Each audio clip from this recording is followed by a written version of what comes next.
What is going on, YouTube? This is Everything Square Body. And today, I'm going to show y'all how you put a first-gen Dodge axle in the front of a square body Chevy. See, just to clarify, that is a center axle disconnect. And if you're like me, in the area you're in, square body parts go fast and they're expensive. I paid $250 for this axle.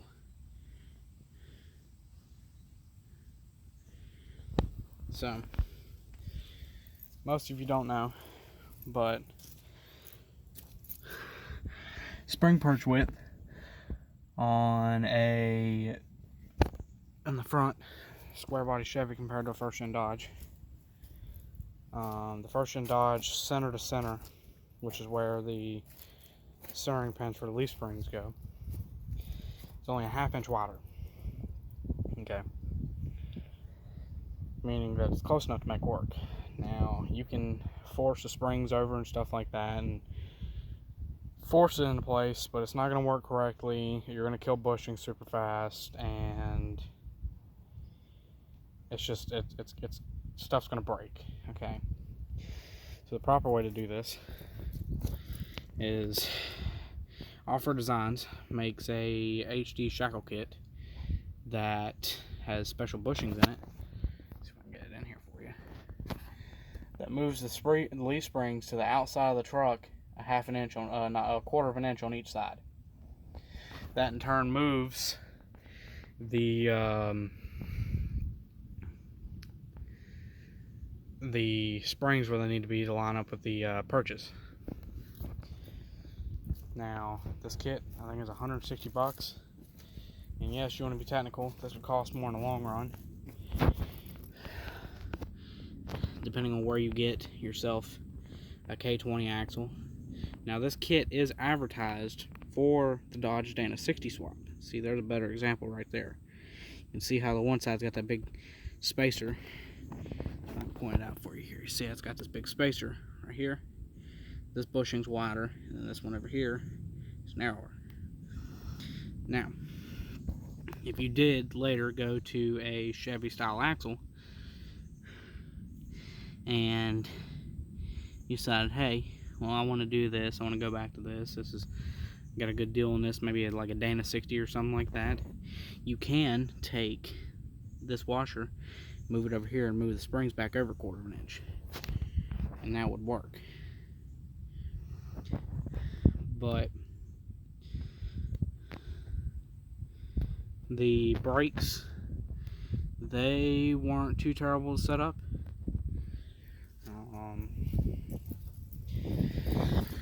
Don't mind this right here. This is what I had to do because these were advertised for a 6-inch lift, and this is a 6-inch lift, and these were stretched to their max. So these are Chevy lines. These were for the Chevy axle and everything. But if you take this and you turn it towards pointing towards a shock like it is now, and there's a shock, there's the line. You can it'll work. There's a recess just behind this that this will sit in. It sits in here, and then the factory Dodge bolt will run through this, and it will work. We did bleed the brakes up and everything. It works fine, and all that's good. Another thing about the Dodge axle, if you go with the Dodge Dana 44, 99% of the time it's already got a flat top knuckle. All you gotta do is machine it down. You can see where I machined a little too deep right there, but that's no big deal. That's not where the bolt is. Not a huge problem. Don't worry about that. But you can, I had a milling machine. I have a milling machine, so I just took this and machined it down and drilled my holes, tapped them out, and ran my crossover arm in here. As you can see, it also does have full crossover steering. I also have the steering box brace from Offer Designs to put into. It is a stock Chevy 2-wheel drive box. And then for the shocks, this is what I've done temporarily. It is not going to stay like this. And no, I'm going to catch shit from this from some people. It is not staying like this. This is just for the meantime. I got to get this thing up and going because my Suburban right over here beside it is having 4L60 problems. So yeah, there's that. You are going to lose your sway bar going to the Dodge axle unless you can find some way to mount to the top of this. But if you go crossover steering, then the crossover steerings would put the sway bar out of equation either way, so it doesn't matter that much. The shocks you can make this work. They will bolt up to this. It's going to move a bit. I suggest whenever I go to redo this, take these and cut them off, move them out a little bit further, or take everything and move it from the stock location, mount it directly to the top of the axle, and then come up here with some sort of shock mount. Especially if you plan on flexing it out, because these right here, they can break. I don't have this tightened down yet, but this is more in-depth detail. This goes for the 5-lug Dana 44, the 8-lug, the Dana 60, anything out of a first-gen Dodge. First-gen Dodge front axle, it will work in this. It does not matter whether it's, like I said, between Dana 44 and the Dana 60. It just needs to be out of a first-gen Dodge. The off-road design kit, like I said, it is advertised for the Dana 60 swap. So if all you can find is a Kingpin Dana 60 out of a first-gen Dodge, and that's what you can afford right then and there, then go for it. It does work with the Dana 44. The leaf spring perch width between the two perches is the same. It is exactly the same, meaning that this kit will also work with the Dana 44, which is great for people like me who are balling on a budget.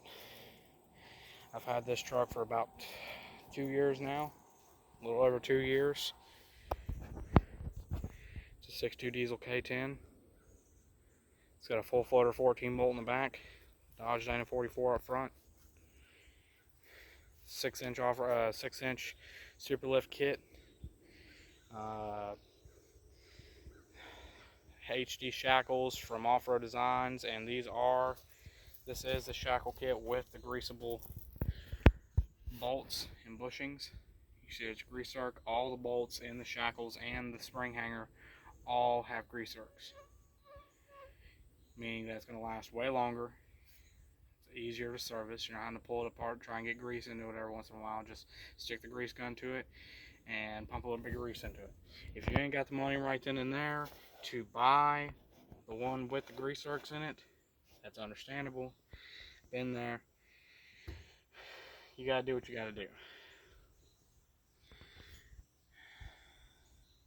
The crossover steering, when they're hard to set up, I'm not gonna go over that unless people want me to. It's not that much different from the Chevy axle, other than this being a little tiny bit shorter, because the Dodge axle is a little bit narrower. If you also look down the side of the truck, both tires are pretty much inside the fender. They're pretty much level with each other.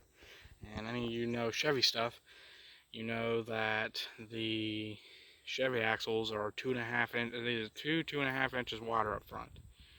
So it makes the front end wider than the back. I've got a good example right here. Here's my Suburban.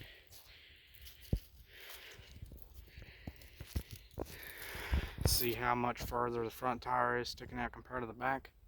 You can barely see the back tire back there, but it's back there. And these are 35 1250 15s on 15 by 10 inch Mickey Thompson wheels. And these over here are a 17 by 9 wrapped in a 37 1250 17.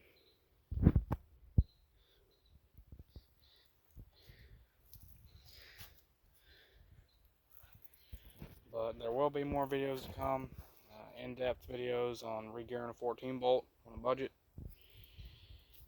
because this is all about budget stuff, making it work for the guy that doesn't have the money but still wants to have fun. Both these trucks are being built on a budget. The one is daily driven, so it's a little bit harder. This one's about to go on the road. Matter of fact, it's getting a windshield here in the next little bit. There's the old one over there, and a giant hole in the middle of it. But if this helps you out, let me know. One little last thing. The universal joint and for the front drive shaft, the Chevy shaft will work with the Dodge shaft. It is a 1310 universal joint, but you need the one with the inner snap rings, because the Chevy yoke on the 10 bolt had the little recess nubs that stuck out and held the caps into place. Well, the Dodge Dana 44 does not have that. The Dodge axles do not have that, meaning you got to get the inner snap ring style 1310 universal joints. The inner snap ring on one side, outer snap ring on the other side.